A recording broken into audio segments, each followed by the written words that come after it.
Bismillahirrahmanirrahim. Faslun fi ahkami rodho. Pasal menjelaskan hukum-hukum permasalahan menyusui wanita menyusui bayi yang belum berumur 2 tahun. Jika bayi tersebut belum berumur 2 tahun dan bayi tersebut bukan dari keluarganya, bukan anaknya tapi orang lain, maka nanti kedepannya ada konsekuensi tersendiri. Bifathi ro wa kasriha. Jadi lafadz rodo bisa dibaca fathah ro, bisa dibaca rodoi. Wa kasriha bisa dibaca kasroh, bisa dibaca ridoi. Wa huwa lugatan ismu limasi sad'i wa syarbi labanihi.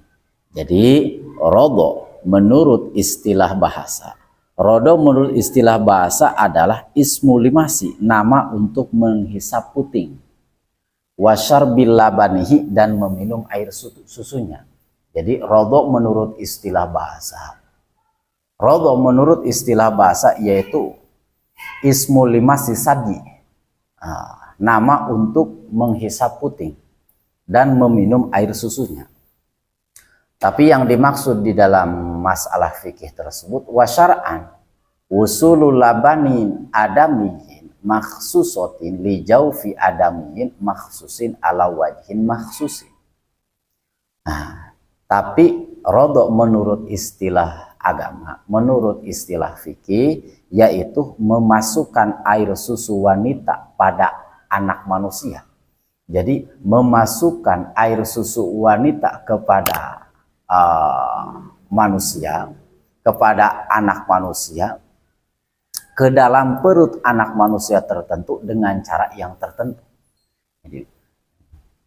Jadi yang namanya rodo menurut istilah agama yaitu memasukkan air susu wanita ke dalam perut anak manusia tertentu dengan cara tertentu.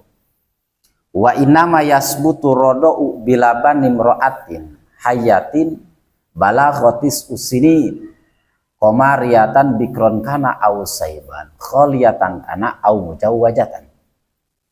Rodo hanya bisa sah dengan air susu wanita. Jadi hukum rodo hanya sah dengan air susu wanita hayan, wanita tersebut yang masih hidup. Jadi kalau misalkan bayi menyusui kepada wanita yang sudah meninggal, ya tidak termasuk. Jadi yang dimaksud di dalam masalah rodo hanya sah dengan air susu wanita yang hayan, wanita tersebut yang masih hidup.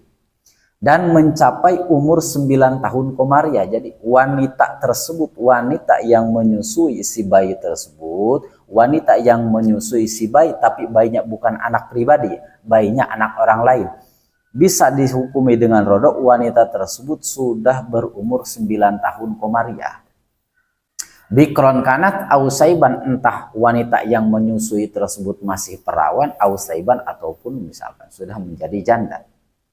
Kholiyatan kanat au mujawwajatan, entah wanita yang menyusui tersebut kholiyatan tidak bersuami, au mujawwajatan atau misalkan mempunyai suami. Jadi syarat wanita yang menyusui bayi yang bukan anaknya yang termasuk di dalam masalah hukum rodo yaitu wanita tersebut telah berusia umur 9 tahun komariah. Umur 9 tahun komariah, entah wanita tersebut masih perawan atau misalkan sudah jadi janda, atau misalkan kholiyatan tidak bersuami, au mujawwajatan ataupun telah bersuami.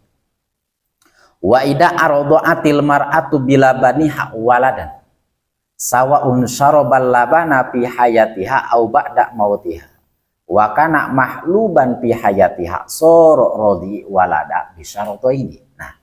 Ketika seseorang wanita menyusui seseorang anak dengan air susunya, ketika seseorang perempuan, seorang wanita menyusui seseorang anak dengan air susunya, baik anak tersebut meminum air susu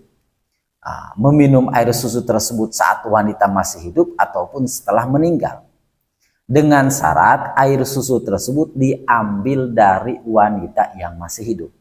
Jadi si bayi entah meminum susu wanita tersebut, wanitanya jadi yang jadi patokan air susunya itu diambil dari wanita yang telah hidup. Misalkan wanita tersebut masih hidup, diambil air susunya. Nah, bagi si bayi meminum air susunya, entah si wanita tersebut masih hidup ataupun meninggal. Jadi yang jadi patokan itu wanitanya yang mengeluarkan air susunya masih hidup. Tapi kalau misalkan wanitanya yang mengeluarkan air susunya, yang menyusuinya sudah meninggal, maka tidak termasuk hukum rodok. Jadi yang jadi patokannya itu wanitanya yang mengeluarkan air susunya itu masih hidup. Jika misalkan si bayi menyusui kepada wanita yang masih hidup, soro rodi waladaha bisarto ini, maka si bayi tersebut menjadi anaknya, menjadi mahramnya. Akan tetapi bisarto ini dengan dua syarat. Ahaduha ayakuna lahu rodi dunal haulaini bil ahlilah. Ya, syarat yang pertama, si anak tersebut bisa menjadi walad, bisa menjadi anaknya, bisa menjadi mahramnya dengan syarat si anak tersebut duna haula ini belum mencapai usia umur 2 tahun. Jadi wanita menyusui si bayi, bayi tersebut duna haula ini belum mencapai usia umur 2 tahun. Jadi kalau misalkan lebih dari 2 tahun atau misalkan sudah dewasa, ya bukan termasuk rodok lagi. Wabtida'uhuma minatama min bisoli rodi, dan permulaan 2 tahun tersebut terhitung dari kelahiran anak tersebut secara sempurna. Jadi menghitung 2 tahun tersebut secara sempurna lah. Jadi dalam inti, bayi tersebut soro waladan bisa menjadi anak dari si perempuan tersebut jika si anak tersebut menyusui duna haula ini di bawah umur 2 tahun. Jadi kalau misalkan di bawah umur 2 tahun menyusui kepada wanita lain dengan 5 kali susuan, maka si anak tersebut menjadi anaknya. Waman balago sanataidi layu asaru irodo irtido'uhu tahriman. Anak yang sudah mencapai 2 tahun, misalkan anak sudah mencapai 2 tahun ataupun lebih 2 tahun setengah misalkan, maka menyusuinya tidak memberikan dampak ikatan mahram. Jadi misalkan wanita menyusui bayi, cuman anak tersebut sudah berumur 2 tahun setengah misalkan, lebih dari 2 tahun lah. Maka si anak tersebut yang disusui, layu asaru irtida'u tahriman, tidak memberikan dampak menjadi mahram, tidak memberikan dampak menjadi anaknya. Wasartu tani antur di'ahu ayil murdi'ah khomsu rodo'ati mutafarriqati wasilatan jaufarodi. Syarat yang kedua, wanita yang menyusuinya yaitu anak tersebut sebanyak 5 kali susuan dengan secara terpisah-pisah. Jadi misalkan si bayi tersebut yang belum berusia 2 tahun menyusu kepada perempuan yang bukan mahramnya dengan syarat 5 kali susuan dengan terpisah-pisah. Jadi kalau misalkan dengan 5 kali susuan dengan cara terpisah-pisah, maka si bayi tersebut bisa dihukumi tahriman, bisa dihukumi waladan, bisa dihukumi anak. Wadabtuhu nabil urfi pama kodo bikaunihi rod'atan au rodo'ati utubiro wa ilapala. Jadi yang digunakan batasan 5 kali susuan yaitu dengan cara uruf. Artinya uruf itu standar keumuman. Jadi misalkan sehingga susuan yang dianggap 1 atau beberapa susuan oleh uruf, maka itu yang dianggap, jika tidak ya maka tidak dianggap. Jadi yang dimaksud dengan 5 kali susuan dengan secara terpisah-pisah yaitu dihitung dengan uruf, dihitung dengan standar keumuman kebiasaan wanita menyusui. Jika dengan 5 kali susuan itu seperti bagaimana misalkan. Palau koto arrodi'a irtido'ahu baina kulli minal khamsi i'rodon anisadi ta'adada irtido. Jadi palau koto'a, sehingga jika anak kecil tersebut, si bayi tersebut yang disusui memutus hisapan di antara masing-masing 5 susuan dengan berpaling dari puting ke puting yang lain, maka hisapan tersebut dihitung secara terpisah-pisah. Maksudnya misalkan si laki-laki mempunyai istri 4, laki-laki mempunyai istri 4 dan mempunyai 1 amat, wama malakat aimanukum. Misalkan laki-laki si Said mempunyai istri 4, ditambah satu mempunyai amat. Si bayi menyusui kepada istri pertama 1 kali, istri kedua 1 kali, istri ketiga 1 kali, istri keempat 1 kali, dan terakhir kepada amatnya 1 kali. Nah, perkara tersebut kan ada 5 kali susuan, maka 5 kali susuan tersebut bisa disebutkan walad, bisa disebutkan nisbat anaknya. Jadi bisa menjadi soro walidan, menjadi anaknya. Jadi dijelaskan itu di dalam kitab Iqna. Yang lebih luasnya di dalam kitab Iqna, surahnya seperti itu. Misalkan ada si Sayyid mempunyai 4 istri, ditambah 1 mempunyai amat, si bayi tersebut menyusui kepada istri pertama 1 kali, istri kedua 1 kali, istri ketiga 1 kali, istri keempat 1 kali, dan kepada amat 1 kali, maka si anak tersebut solo walidan, menjadi anaknya, menjadi mahram. Wayasiru jaujaha ail murtadiyah aban lahu ayrodi. Jadi suami wanita yang telah menyusui menjadi ayah anak kecil yang disusui. Jadi tadi yang sudah menyusui kepada 5 perempuan, maka menjadi anak kepada bapaknya, suaminya tersebut. Wayahrumu alar murdi bipat hidodi atazwizu ilaiha ayil murdiah wa ila kulla man nasabaha ayin tasaba ilahi binasabi aurodo. Jadi bagi murdo tersebut yaitu anak yang disusui, bayi yang disusui. Bagi bayi yang disusui dengan bipat hidod, dipajak fathah dodnya, haram menikahi wanita yang telah menyusuinya. Atau misalkan wanita-wanita yang memiliki hubungan mahram dengan wanita yang telah menyusuinya. Misalkan murdo yaitu bayi yang disusui. Bayi yang disusui haram menikah kepada wanita yang telah menyusuinya. Sedangkan wanita yang menyusuinya yaitu kan mempunyai mahram-mahramnya, mempunyai adiknya, mempunyai ibunya, mempunyai neneknya. Maka bagi si bayi yang telah disusui haram menikahi pula mahram-mahramnya. Menikahi ibunya yang telah menyusui, menikahi neneknya yang telah menyusui, atau misalkan adik-adik perempuannya dan lainnya. Jadi bagi murdi, bayi yang disusui haram menikah dengan orang yang telah menyusuinya, atau misalkan mahram-mahramnya.